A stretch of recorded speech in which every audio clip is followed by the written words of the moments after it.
Bonjour, nous allons passer un superbe moment ensemble, car nous allons corriger les QCM2 et 31 de la colle du E3 du 2 mars. Le QCM2 est une version plus compliquée que d'habitude d'un QCM de Monsieur Kercher qui tombe tous les ans au concours. Il nécessite de connaître l'anatomie fonctionnelle du cœur et de comprendre l'hémodynamique intracardiaque. Il faut tout d'abord savoir que le cycle cardiaque se divise en deux temps. Tout d'abord la systole, qui correspond à l'éjection du sang des ventricules vers les grandes et petites circulations par contraction ventriculaire. C'est le temps où le cœur se vide. Ensuite, le sang qui s'était accumulé dans les atria passe par un jeu de pression et contraction atriale vers les ventricules. Le cœur se remplit, on parle de diastole. Ce cycle cardiaque doit son bon déroulement à la présence de valves, empêchant le sang de partir n'importe où, n'importe quand. Il existe deux types de valves, les atrioventriculaires, entre un atrium et un ventricule, et les sigmoïdes, entre un ventricule et une artère. À droite, la valve atrioventriculaire correspond à la valve tricuspide et la valve sigmoïde correspond à la valve pulmonaire. À gauche, la valve atrioventriculaire correspond à la valve mitrale et la valve sigmoïde correspond à la valve aortique.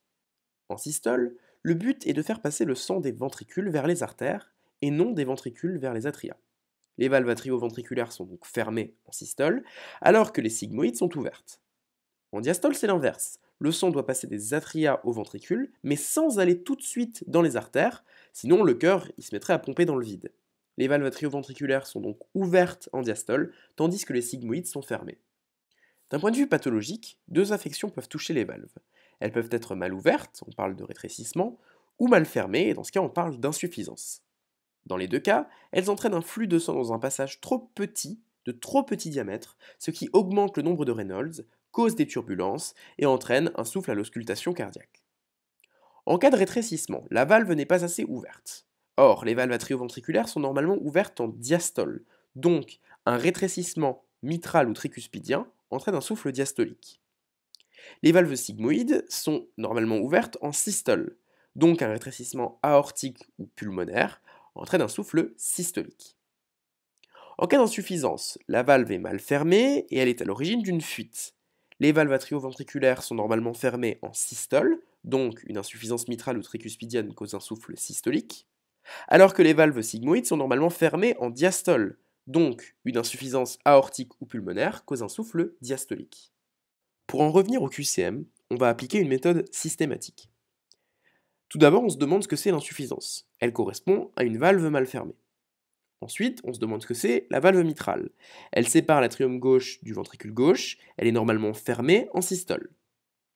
Une insuffisance mitrale cause donc un souffle systolique, c'est-à-dire que le ventricule gauche va se contracter, la majorité du sang va partir dans l'aorte, mais une petite partie va refluer, va fuir vers l'atrium gauche, causant le souffle. Il est important de savoir qu'un souffle systolique est contemporain au pouls.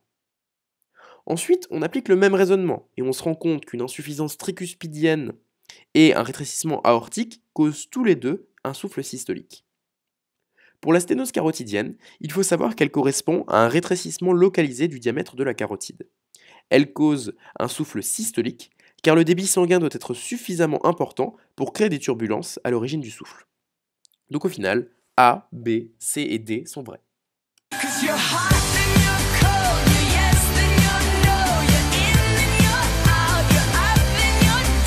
Le QCM32 est un QCM d'optique de Madame Pichon qui lui aussi est récurrent au concours. Ce qu'on va faire ici, c'est une résolution purement graphique qui selon moi est aussi voire plus efficace que la méthode calculatoire, sujette à des erreurs de signes sur lesquelles Madame Pichon n'hésitera pas à vous piéger. Cependant, il faudra quand même connaître les formules le jour du concours qui tombent à peu près toutes. On lit l'énoncé. La distance focale image vaut 5 cm en valeur algébrique. L'objet est réel. L'objet est à 3 cm de la lentille, c'est-à-dire que la valeur algébrique de la distance centre optique objet vaut moins 3 cm. Maintenant, on fait nos déductions. La distance focale image est positive. Donc, comme la vergence correspond à l'inverse de cette distance, elle est elle aussi positive. D'après ce tableau, qui est à bien retenir, la lentille est donc convergente. Ensuite, l'objet est réel, donc la valeur algébrique de OA est négative. On placera sur le schéma l'objet à gauche de la lentille. Il est alors temps de débuter notre schéma. On commence par tracer l'axe optique et la lentille dont on avait déduit sa convergence. On place f et f', respectivement à -5 et 5 cm du centre optique O. Pour une lentille convergente, f' est à droite de la lentille. On place ensuite l'objet AB à gauche de la lentille, à 3 cm de haut. Sa taille est choisie arbitrairement. On peut maintenant tracer les rayons lumineux. Le premier passe par B et le centre optique O. Il n'est pas dévié. Le deuxième rayon a une incidence parallèle à l'axe optique et émerge de la lentille en passant par f'. On voit qu'à droite, il n'y aura pas d'intersection, donc il ne faut pas hésiter à prolonger le rayon émergent à gauche. On le note en pointillé, car la lumière n'emprunte pas vraiment ce trajet. À ce moment, on a déjà une intersection à gauche de la lentille, on a trouvé l'image, on peut s'arrêter là. Cependant, ici, on va quand même tracer le troisième rayon qui passe par F et émerge parallèlement à l'axe optique. Encore une fois, il faut prolonger le rayon émergent à gauche de la lentille.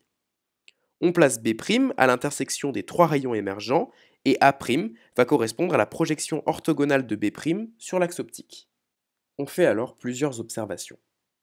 La taille de l'image correspond à peu près 2,5 fois celle de l'objet. Nul besoin d'être très précis, les valeurs données dans les items ne seront jamais très proches, l'important c'est l'ordre de grandeur. L'image est dans le même sens que l'objet, on dit qu'elle est droite. L'image est plus grande que l'objet, on dit qu'elle est agrandie. L'image est à gauche de la lentille, donc la valeur algébrique de OA' est négative. L'image est dite virtuelle.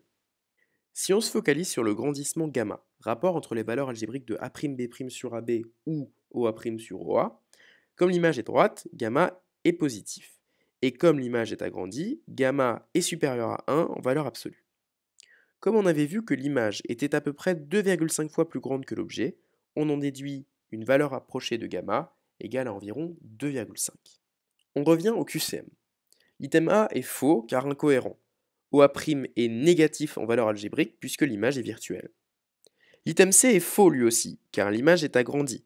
L'item B est cohérent avec notre résolution graphique. L'item D également. Et on a démontré précédemment que E était vrai car f' est situé à droite de la lentille. Donc B, D et E sont vrais. Bon courage!